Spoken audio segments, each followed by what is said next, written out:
I'd like to ask you permission to use this video for educational purpose and on the internet. Yes. Tell me first about your symptoms and your previous surgery. Tell me about a little. In 2020, I had sciatica on the left side that was persistent.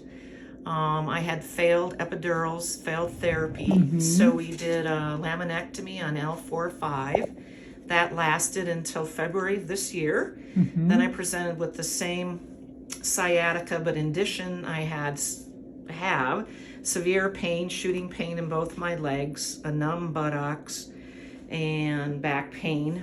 So you have what we call a reherniation of the same disc. I consider the risk of reherniation once you had it once is about 30%. 1/3 of the people, the nerve again get pushed by the same disc.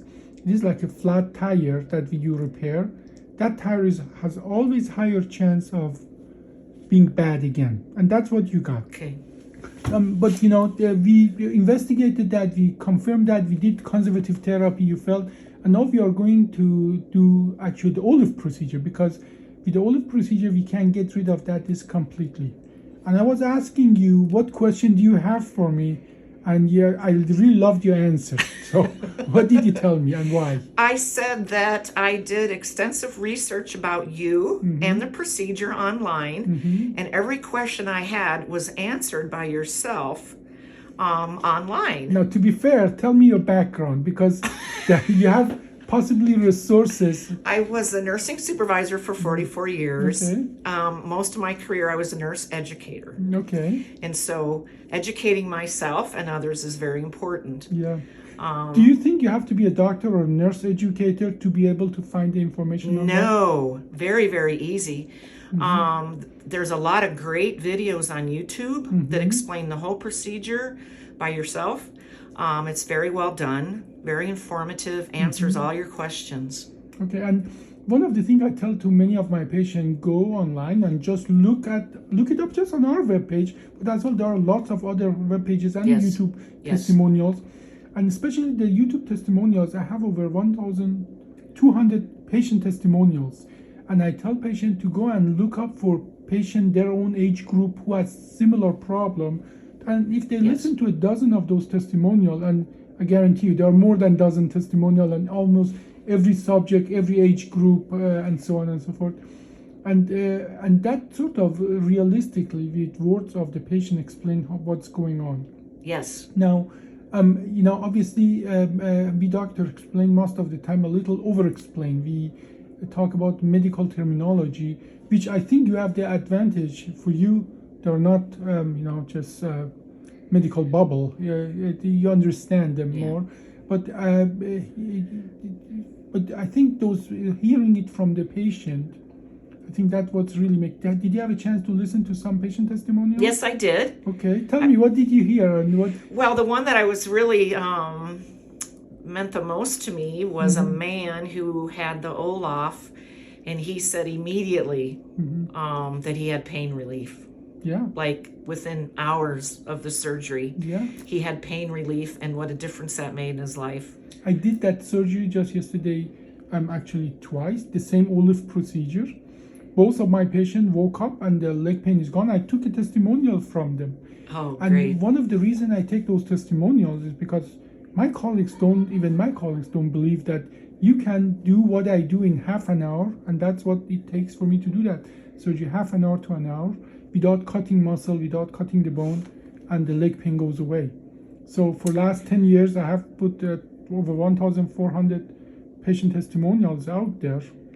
And I have published paper about that. But for me as well, it's amazing that I don't have to do a 5-hour surgery and lose half a gallon of blood. Exactly, and everything else that goes with that open surgery. No. Those patients are going home today. I did a 3-level and a 2-level just yesterday here. Okay. They woke up, the leg pain was gone, and they're about to leave the hospital. I mean, if the weather, if weather cooperates. Wow, that's amazing. That's amazing. But that is the results are out there, but you just have to look them up. That's all what it is. And yes, and when I was looking things up, I was doing my research. Why don't you tell the people, where did you look them up? What did you tell me the exact steps you did to look them up? What I wanted to say was that when I was doing my research and looking things up, I was doing that as a patient. You know, I wasn't wearing any other kind of hat.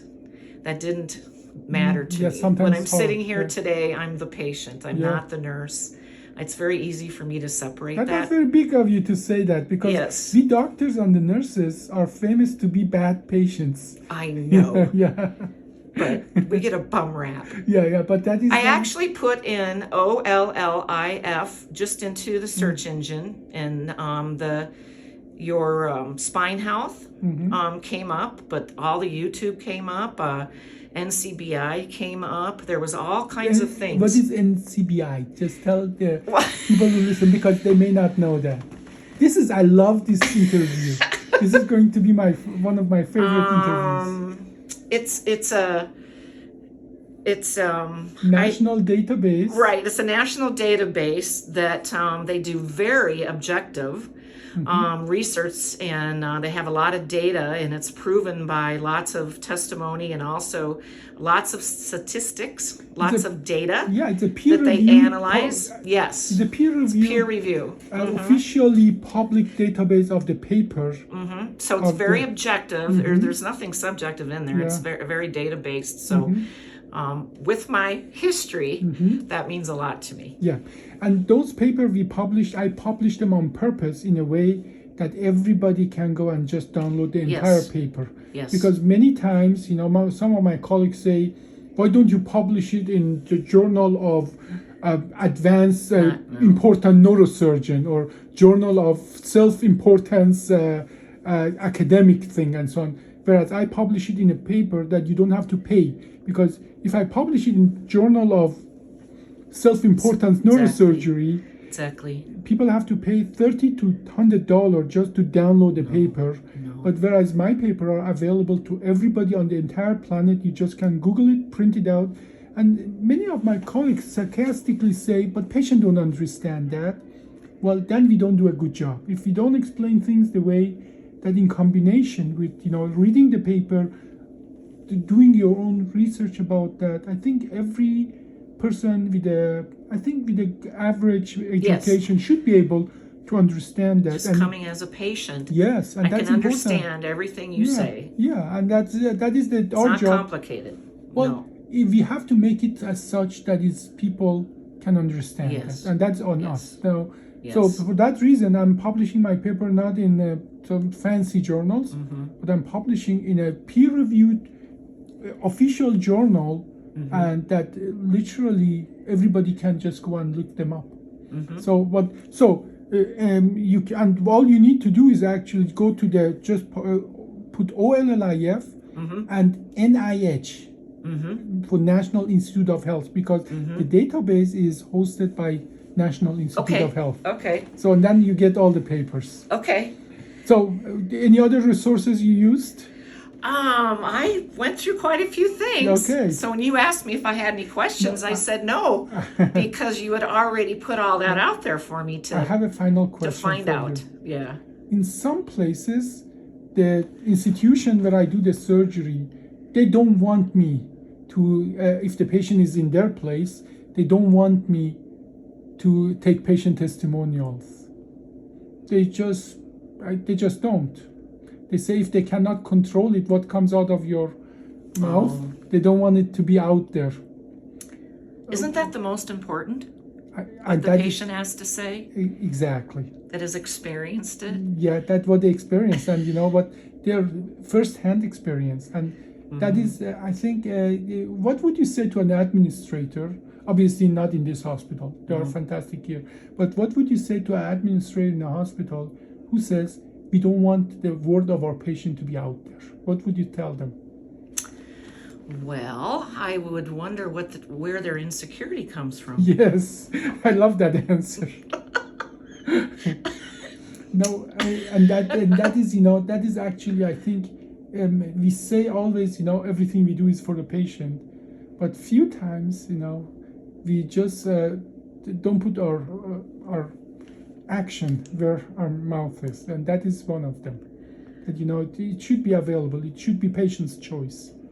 It shouldn't be an administrator choice. It should be always and always a patient choice. And that is why I started our interview.